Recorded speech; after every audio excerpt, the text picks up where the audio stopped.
হজরত সাফিয়া রাদিয়াল্লাহু তাআলা আনহা ইনি বর্ণনা করতেছেন, একদিন মা আয়েশা সিদ্দিকা রাদিয়াল্লাহু তাআলা আনহা এর নিকট এক মহিলা নিজের হৃদয়ের কাঠিন্যতার কথা বললেন, যে দিল শক্ত হয়ে যায়, অন্তর কঠিন হয়ে যায়।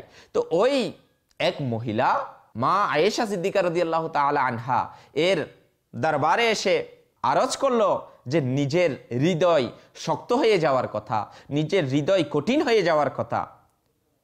তখন মা আয়েশা সিদ্দিকা রাদিয়াল্লাহু তাআলা আনহা উপদেশ দিলেন, ইরশাদ করলেন, তুমি মৃত্যুকে বেশি বেশি মনে করো, দেখবে তোমার অন্তর নরম হয়ে যাবে।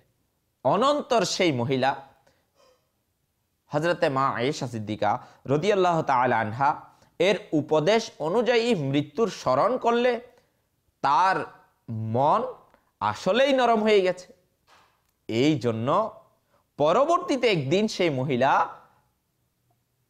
হযরতে সাইয়্যিদাতুনা মা আয়েশা সিদ্দিকা রাদিয়াল্লাহু তাআলা আনহা এর খিদমতে কৃতজ্ঞতা জ্ঞাপন করতে হাজির হন।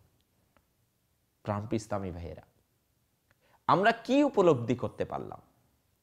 যে দিল কঠিন হয়ে যাওয়া, অন্তর শক্ত হয়ে যাওয়া, এটা মৃত্যুকে স্মরণ করলে, মৃত্যুর স্মরণ বেশি বেশি যদি আমার দিলের মধ্যে আসে, তাহলে ওই দিল আর কঠিন থাকতে পারবে না, ওই দিল আর পাথরের মতো শক্ত হতে পারে না, ওই দিল ইনশাআল্লাহ আজ্জা ওয়া জাল নরম হয়ে যাবে।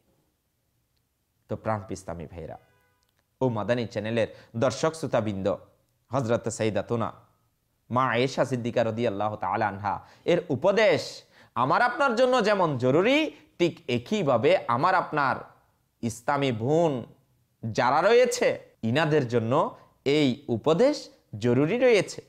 কেননা অন্তরকে নরম করার জন্য মৃত্যুর স্মরণ এটা জরুরি।